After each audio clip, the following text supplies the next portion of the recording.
Tahrir means liberation. It got the name back in the 1950s when Saad Zarnour, who was a revolutionary at the time, his wife took the yashmak in Tahrir, stamped on it as a symbol of no more. And only more than 50 years later, did I begin to see signs of this, this so-called equality. There was women organisers, women leading the chants, women organising the stages, women, then leading on the second and third, leading the fights with, with stones and what have you, whatever we could salvage from the square, really.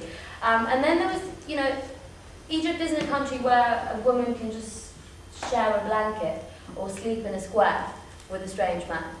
And yet that was happening, not only not only the bourgeoisie elements of Tahrir, but the women from Shubra, the women from Mbeba, they were sleeping in the square side by side with strange men, and no one raised an eyebrow.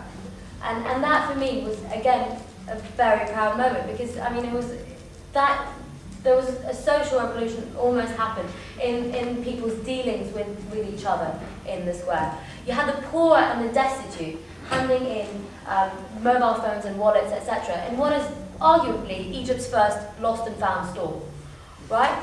I've never seen it. You don't see it. You don't expect it even. When I leave my phone on the table, I do not go back to look for it. That is, and it was beautiful to see that. It was, that coming out. And then on the second, when Mubarak's, when the NDP stuff started, kind of coming from the National Museum side, and then from the Muddy's exit, it was just amazing to see these. There was 3 stages in the square, and they were almost refereeing a match. We need more people at exit number 2. Guys, we need more stones at exit number 1. Women and children over to the other side, because I don't know who's attacking from exit number 3. And it was, again, like, within hours, people were fighting and organising themselves, and you had, the women and the elderly and the children in the middle of the square, cracking the pavements with whatever they could find, putting the stones into carpets and what have you, rolling it out to the exits, and then again back into the square and doing that again. I've never experienced anything of the like. It was, again, beautiful to see. And moving on from that, everyone in the square at some point in time turned into some form of medic.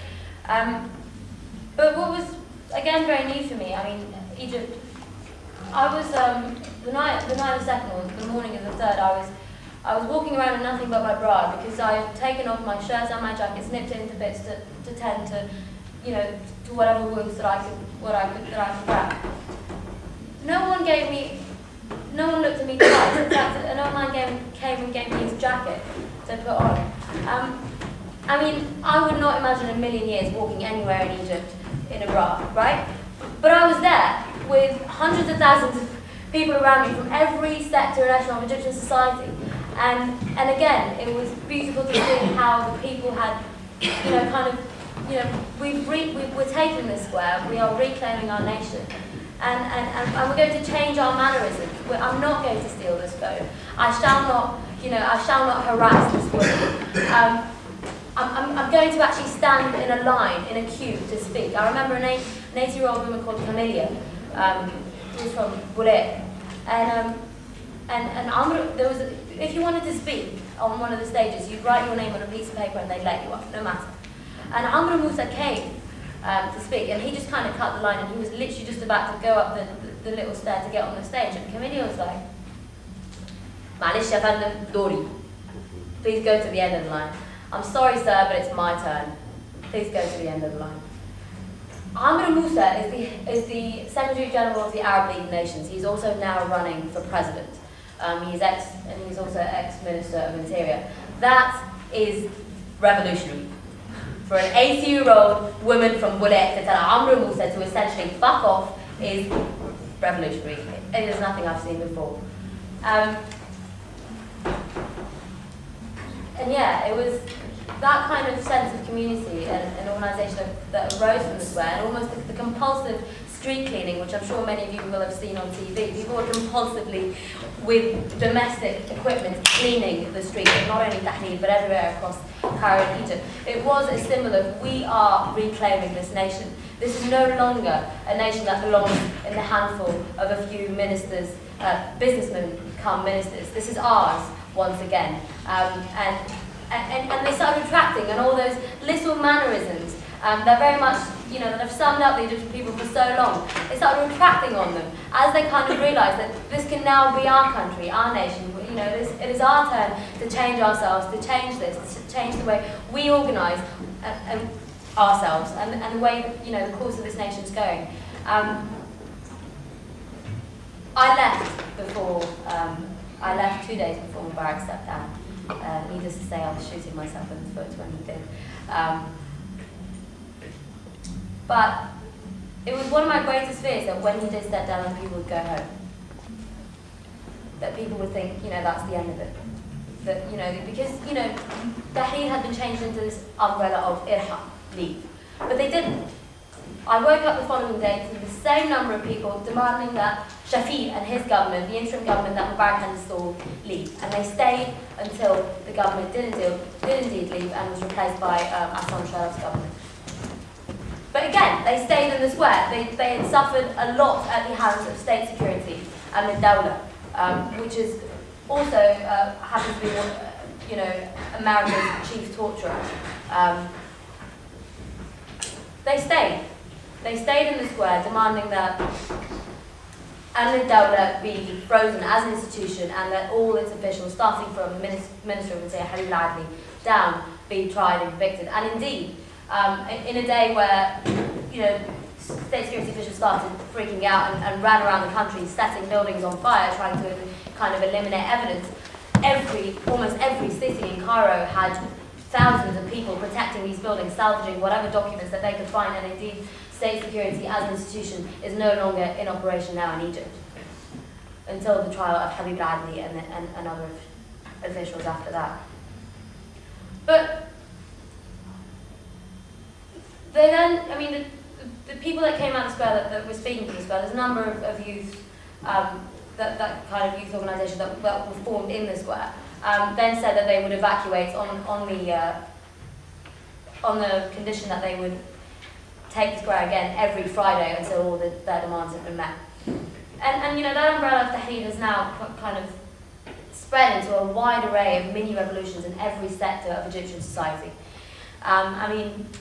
Only less than 2 weeks ago, thousands of students at the University of Cairo protested, occupied, refused, alongside their lecturers, to attend or to start any classes until they could get their independent student union. And the University of Cairo, I don't know, it's centuries old, now has its first independent student union. The doctors are on Parliament Street every day outside their syndicate, calling for better wages and better working conditions. And already, in this interim government, by Sharaf, such things are in place. My mother is a doctor and a professor at the University of Cairo, and the head of the cardiothoracic department was accused of having embezzled 160,000 Egyptian pounds, and she has now been fired and is awaiting trial. I only found out this today. The judges are outside then protesting on Parliament Street every day, calling for an independent judicial system. If you look at Mahalla, tens of thousands of workers on indefinite strike, demanding better wages and demanding that their previous management be replaced. If you look at the steel workers, all of which are on definite, indefinite or hunger strikes, again demanding better working conditions, better wages, and that their officials be removed. The journalists are removing officials and corrupt presenters and corrupt reporters by the hour in Egypt. I know that the minister of the ex-minister of I'lam, media, or this is a video, was pushed down a flight of stairs by a bunch of journalists that were opposing him at the time. And it's beautiful to see that. There's even a school called the American International School in Cairo, where 10 to 18-year-old kids came out and protested in opposition to one of the heads of a certain department in their school that was known to be Zionist because he'd made a certain comment a few years earlier to a Palestinian girl's parents. He has now resigned. And this is the American International School in Cairo. It's spreading like a disease. It's beautiful to see. Everyone everywhere is out there calling for their rights. Women on the 100th anniversary of International Women's Day took to Tahrir. They were harassed and sexually assaulted, by the army as well, not only by civilians. For the first time in Egypt's history, legislation has now been passed to be able to convict and try people for sexual harassment, as opposed to just rape. The Christians, again, for the first time that I've seen this, have taken to the streets in the thousands, demanding, their status in society, demanding equality and equal rights. And it's about time, right? It is about time, and it is beautiful to see that this is spreading in such a way at the moment in Egypt.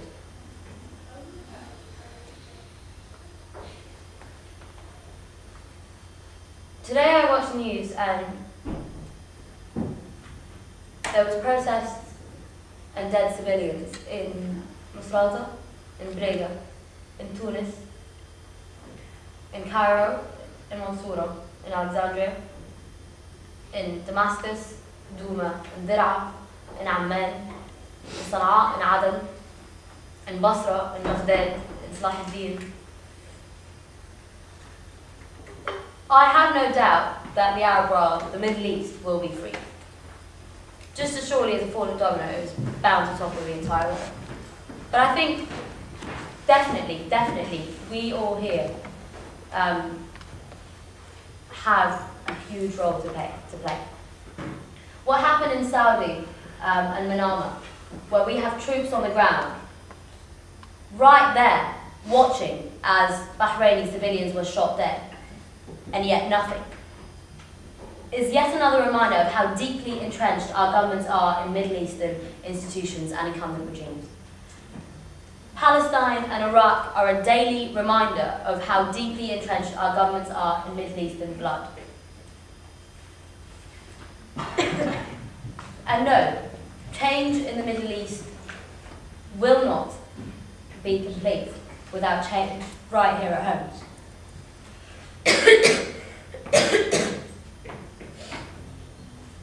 Without change right here at home. Yesterday, I watched the news, and Abdel Fattah, who is the head of the Libyan council that represents the rebels, came out and said, and I quote, "If NATO cannot do their job properly, an 8-hour response to an airstrike isn't enough when we have been able to salvage flights, and we could have on certain occasions had flights in the air within 3 minutes of the alert. If they are not willing to do our job, they are not allowing us to do ours. If that will not change, we will ask them to leave and rescind the 1973 resolution." Today, I woke up to a NATO airstrike on Brega where 5 rebels were killed, 10 injured. And it's already started. I think very few of us here in this room doubted the motivations nor the reasons behind President Obama and Sarkozy's sudden love for the people of Libya. But we have our role here to play. We need to bring the spirit of Tahrir, the spirit of Tunis, the spirit of the 26th of March to our workplaces, to our communities, to our universities. We need to demand our jobs, our education, our democratic processes and our freedoms. Because ultimately, this is not just an Arab or a Middle Eastern affair. Change will not come until we overthrow our own power-mongering, war-waging governments right here. And the sentiment I'd like to leave you with is, let's bring the struggle home, let's globalise the intifada. Thank you. Over-federalisation of non-violence and also no leadership.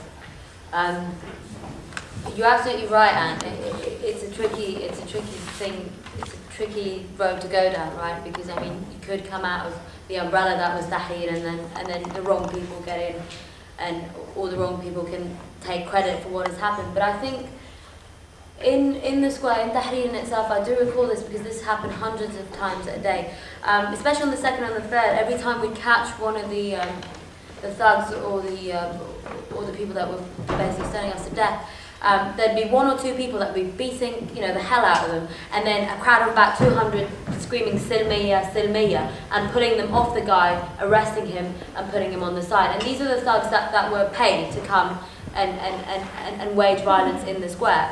And yet it is the people in the square that prevented. There's the very same people that they're with. They just calm down. Okay, let's take this guy and let's just arrest him and leave him on the side. And there was two conscious decisions that myself and everyone including in the square were doing when we did that, for example. As I said, the people were reclaiming their nation. So there was this point of, we're not going to stoop to the level of state security, and we're not going to sit here and beat the living shit out of these people, especially that we know that they're destitute, they're poor, and they're being paid to be here, or they were forced if they were Umanat Shorta, if they were low-rank police officials.